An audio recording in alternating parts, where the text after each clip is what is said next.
O Clube do Livro do My News é completo. Tem descontos, bate-papo com os autores e encontro mensal com os leitores.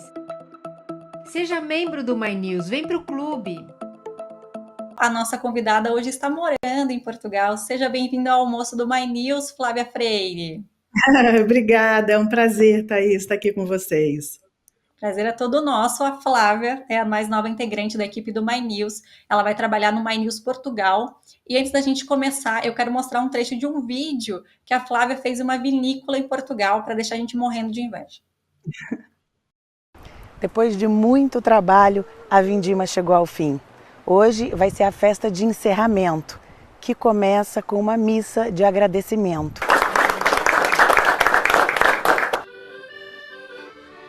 Já dá para ouvir o acordeon tocando, olha, os funcionários estão subindo aqui a rampa com um ramo de flores na mão para poder entregar para os patrões. É uma tradição que já vem de anos e anos e anos. E tem uns cachinhos de uva aqui no meio das flores, ó. E animado o negócio aqui, olha lá. Tchim, a nossa saúde. Flávia, que lugar maravilhoso! Desde quando você está morando em Portugal? Olha, tem 4 anos que eu vim para cá, Thaís. Eu vim assim, eu trabalhava quase 20 na Globo, faltavam 3 meses para completar 20 anos, e eu era casada com um português. Então, e sempre tive vontade de ter uma experiência de morar em outro país, morar fora. Ao mesmo tempo, nós tivemos um filho, o Matheus, que hoje tem 6 anos, e depois que eu tive filho, a minha cabeça mudou um pouco. Eu passei a ter mais preocupação com a violência, com essas questões. Então eu pensei, por que não? Vou unir o útil ao agradável, vou para Portugal, meu marido já tem toda uma estrutura lá, então viemos, quer dizer, o Matheus, quando viemos para cá, tinha 28 dias. E estou aqui esse tempo todo, esses 4 anos, e tem sido uma experiência maravilhosa. Que delícia! A gente já vai falar um pouquinho mais da sua vida aí em Portugal, mas antes eu queria que você falasse sobre a sua carreira. Você disse aí que estava quase completando 20 anos, você fez Radar SP, Jornal Hoje, Globo Esporte, Bem-Estar, apresentou o Mapa Tempo do Jornal Nacional, Bom Dia Brasil, Jornal Hoje, a lista é enorme. Deve ter várias histórias. Você pode contar alguma pra gente? Eu sei que teve uma, parece que um papel caiu ao vivo na Ponte das Bandeiras em São Paulo. O que aconteceu? Tiveram várias. E primeiro eu quero dizer assim, eu sempre digo que eu era uma espécie de coringa na Globo, porque eu fazia de tudo, passei por todos os programas, por todas as coisas. Essa foto é na Amazônia, eu fui fazer uma entrevista lá, na época que fazia a previsão do tempo do Jornal Nacional, e passei por muitas coisas. A gente tem muitas histórias engraçadas, olha, essa outra foto aí é na Cidade do México, a gente fez ali uma coisa grande sobre transporte, uma série, mas tem muitas histórias engraçadas. Essa que você falou, eu estava na Ponte das Bandeiras, aí em São Paulo, e estava preparada para entrar ao vivo. Aliás, faltavam 2 minutos para entrar ao vivo. Tinha anotado todas as informações que eu ia falar num papel, quer dizer, as informações que eu estava vendo ali, tudo bem, mas tinham informações de outros pontos da cidade. Então, faltando 2 minutos, meu papel voou e caiu na pista lá embaixo da ponte. E eu, assim, me desesperei. Então, um colega meu que estava lá comigo falou, não, deixa que eu resolvo. Desceu uma escadinha de ferro que tinha na ponte, passou por entre os carros, pegou o papel, e eu acho que faltavam, assim, 30 segundos para eu entrar no ar quando ele me entregou o papel de novo. Eu já ouvia no meu ponto eletrônico, que a gente tem um ponto eletrônico. Eu ouvia 30 segundos, 20 segundos, 10 segundos, assim. Então, foi aquele respiro de alívio, né? Mas fora essa história, tem inúmeras outras. Ali mesmo na Ponte das Bandeiras, eu estava numa outra vez, fazendo uma outra entrada ao vivo, e os carros, geralmente, os motoristas que estão passando por baixo, eles olham para cima, ficam fazendo festinha para a gente e tal. E numa dessas, o motorista bateu no guarda-reio. Então, eu não sabia se eu fingia que não tinha visto, se eu assumia que tinha visto, quer dizer, fiquei com tanta pena do motorista, não sabia o que fazer. Mas, além disso, a gente sempre diz que, ao vivo, tudo pode acontecer. Essa imagem, essa foto, a gente foi gravar um programa para o Bem-Estar no interior de São Paulo. E uma das coisas principais do programa é que eu ia fazer um salto de parapente. Então, eu me preparei, me paramentei. A gente tinha uma equipe enorme junto, com mais de 10 pessoas. e eu ia fazer o salto. Dá para ver que o tempo estava um pouco nublado, só que na hora de saltar, o tempo virou, começou a chover e o salto não rolou. Meu Deus! Mas você estava preparada? Você estava com medo ou não? Porque às vezes a gente fica Estava torcendo para dar preparada, errado. dá um friozinho na barriga, Tava? certamente, mas eu estava com muita vontade. Eu gosto muito, eu sou movida a desafios, a aventura. Eu estava preparada assim para saltar, mas não aconteceu. Fazer o quê? A gente sabe que, né, a entrada no estúdio, elas devem ser menos problemáticas, mas sempre tem alguém dando uma regressiva nesses 30 segundos, 20 segundos, 10 segundos. Acaba deixando a gente nervoso, né? Deixa, Foi. deixa.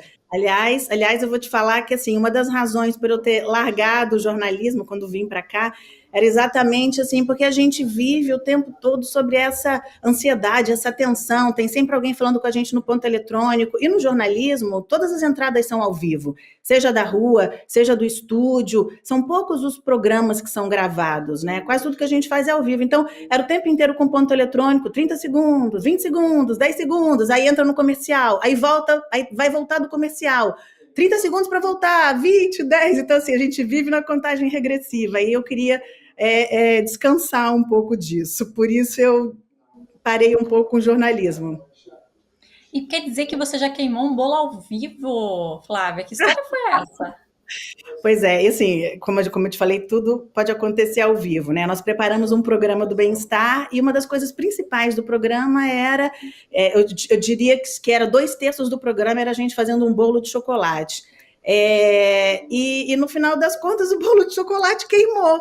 E éramos eu e Fernando Rocha apresentando, eu estava fazendo a licença maternidade da Mariana Ferrão, e eu pensei, bom, e agora, como é que a gente sai dessa? Saindo como sempre tem que se sair quando o programa é ao vivo. Gente, é ao vivo, queimou o bolo de chocolate, fazer o quê? Não deu certo. Flávia, vamos parar de falar dos perrengues que você já passou em toda a sua carreira, porque o sucesso a gente sabe, o perrengue você contou aqui, dividiu com a gente, porque tá todo mundo no nosso chat falando sobre Portugal, falando de vinho. Aqui o Cássio falou que falar de vinho na hora do almoço derruba todo mundo. É verdade, derruba todo mundo. Ele também falou que ele já ficou uma conexão em Lisboa, não conheceu direito a cidade ainda, mas que quer bastante conhecer. O Orlando Orsini também, ele conhece Lisboa e Porto. Como que tá aí a situação da pandemia, se eles quiserem ir para Portugal agora? Eu até percebi que vocês ainda estão trabalhando de casa, não é? Nós aqui Sim. já estamos numa outra fase. A gente já teve a fase daquele confinamento total, agora Portugal tem 85% da população vacinada, então a gente está numa situação bem mais tranquila, tanto é que eles já derrubaram aí várias restrições. Agora a gente só precisa usar máscara mesmo para entrar nos estabelecimentos comerciais, porque na rua já não é mais preciso andar de máscara, espaços ao ar livre, nada disso. A gente tem muito poucas restrições agora. Mesmo aqueles estabelecimentos, quer dizer, academias, teatros, essas coisas que as pessoas ficam muito juntas e que envolvem um grande número de pessoas, esses estabelecimentos já puderam voltar a abrir, porque ficaram muito tempo fechados. Então, a gente está, eu diria que quase numa situação normal agora. Nossa, que maravilha, bem diferente daqui, né? Uma pena. Mas e como que é viver como brasileiro em Portugal? Assim, o que você sentiu dificuldade? Quando a gente começou a nossa conversa, você estava até usando uma gíria portuguesa, né? Olha, os meus pais dizem que eu não percebo, mas já uso várias palavras portuguesas. Morando aqui há 4 anos, não tem como, né?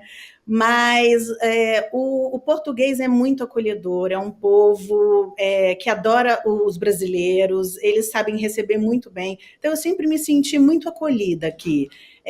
Tem a parte muito boa, que eu vou te dizer que eu deixei de ter aquele estresse todo por causa da violência que eu tinha no Brasil, porque eu digo que no Brasil a gente tem que estar o tempo inteiro em alerta, né? Isso estressa um pouco a gente. Aqui em Portugal eu nem penso nisso. Eu estou já muito inserida no meio aqui, porque meu marido é português, então eu basicamente herdei os amigos dele, herdei essas coisas todas. Para mim não foi muito difícil. Eu conheço alguns brasileiros aqui que se sentem um pouco sozinhos, têm um pouco mais de dificuldade, e a gente tenta ajudar. Mas tem também o lado ruim, que é estar longe da família. Mas eu tenho até uma história engraçada, que assim, quando eu cheguei aqui, as pessoas pensam, é a mesma língua, então é fácil. Mas eu tive que acostumar um pouco o meu ouvido, porque eles têm muitas palavras diferentes aqui. Por exemplo, uma vez eu fui num restaurante de frutos do mar e tinha um polvo enorme assim no teto do restaurante, lindo. E eu fui perguntar para o funcionário do que era feito o polvo. E ele disse para mim assim, de esferovite. Você tem alguma ideia do que seja esferovite, Thaís? Não tenho a mínima ideia do que seja. É isopor. Então, assim, o Nossa, povo era feito de isopor. E eu só descobri porque o meu marido é português, mas fora isso, por exemplo, bala é rebuçado, trem é comboio, ônibus é autocarro, terno é fato, xícara de chá é chávena de chá, e por aí vai, camisa é camisola, e tem muitas outras coisas diferentes, grampeador é agrafador, faturamento é faturação. Então, assim, eu até achei que os portugueses falavam um pouco errado, mas eles dizem que a gente é que mudou toda a língua portuguesa, nós é que estamos errados. é a opinião deles, né? A nossa é diferente. É diferente. A Vitória Trevelin falou que você é muito simpática, e é verdade, e isso é ótimo, porque agora você vai ter um novo programa aqui no My News. Desculpa, eu tô te atropelando aí, Flávia, pode falar. Não, é isso, e é isso mesmo. Eu só queria mandar um beijinho para ela, que ela também foi muito simpática. Flávia, conta pra gente como que vai ser esse novo programa aqui no My News, ele já vai ter data de estreia, como que vai ser, o que vai acontecer? Sim, tem data de estreia. Esse programa vai se chamar Conexão Europa. A gente quer ser uma ponte entre as pessoas que querem investir aqui na Europa e os europeus que querem investir nos países de língua portuguesa, principalmente no Brasil. Então, a gente vai mostrar onde é que tem dinheiro, a gente vai mostrar as oportunidades de negócios, a gente vai mostrar, por exemplo, quais áreas que estão crescendo nos países de língua portuguesa. Quer dizer, a gente vai mostrar um pouco, a gente vai ter no programa empresários de todos esses locais, de qualquer um dos países de língua portuguesa, dividindo as suas experiências e dando dicas para as pessoas. A gente vai ter uma parceria com o Porto Canal. O Porto Canal é uma televisão que é do time de futebol aqui do Porto, mas que não se limita em falar só de esporte, fala de absolutamente tudo. É uma TV de alcance nacional. O programa, inclusive, além de passar no My News, vai passar também no Porto Canal. Nós vamos usar os estúdios deles para gravar. Então, acho que assim vai ser uma coisa muito bacana, muito mesmo para quem está interessado em investir em outras coisas, em sair um pouco desse nicho só Brasil ou o contrário. Desculpe, a estreia vai ser dia 9 de novembro, isso é o mais importante. Dia 9 de novembro, às 8h30 da noite, horário de Brasília, aí no Brasil. A Cici perguntou aqui se os portugueses entendem o nosso português brasileiro. Eles entendem, sabe por quê? Porque eles estão acostumados a ver as novelas brasileiras desde sempre. Então, eles estão super acostumados com a nossa maneira de falar. E outra que eu reparei, a gente fala mais tranquilo, a gente fala mais devagar, eles falam muito rápido. Então, a gente tem mais dificuldade de entendê-los do que o contrário. Eu vou juntar aqui outras duas perguntas no nosso chat para antes de encerrar a entrevista com você, que é o pessoal perguntando como que Portugal está vendo o manejo da pandemia aqui no Brasil, até os comentários do Bolsonaro, que disse que ia ter desabastecimento em Portugal, que estava mercado vazio e tudo mais. Como que é a visão aí dos portugueses sobre o Brasil? Olha, eu não vou falar só dos portugueses, eu vou falar dos europeus em geral. Eu vejo noticiário aqui e assim, é óbvio que eu vejo que os europeus, assim, não veem com muitos bons olhos a maneira com que essa pandemia foi conduzida aí no Brasil, não é? Eu não gosto muito de falar de política, eu sei que cada um tem a sua opinião sobre o presidente, enfim, não vamos aqui polemizar. Mas, assim, o noticiário aqui encara com uma certa... Não sei, eles não acham que a pandemia foi gerida muito bem. Aqui em Portugal, por exemplo, eu achei muito bacana, porque logo no início, assim que começou a pandemia, o principal líder da oposição do governo aqui já entrou dizendo, não, nós não vamos nos opor a nada, nós somos agora todos contra um inimigo só, que é... o coronavírus, nós vamos nos unir, quer dizer, eu percebo que não houve, assim, porque eu acho que no Brasil houve uma desunião, né, entre governadores, presidente, partidos, aqui não, aqui todo mundo se uniu contra um inimigo só, a pandemia. Flávia, que gostoso que foi conversar com você na hora do almoço, acho que todo mundo ficou muito feliz, e novamente seja muito bem-vinda ao My News, e a gente espera te ver lá dia 9 de novembro, é isso, né? Dia 9 de novembro, às 8h30 da noite, horário de Brasília. E eu espero vocês, hein? para acompanhar esse programa, que vai ser muito bacana, vai ser semanal, e eu acho que a gente tem muita novidade, muita coisa bacana sobre negócios, empreendedorismo para falar para vocês.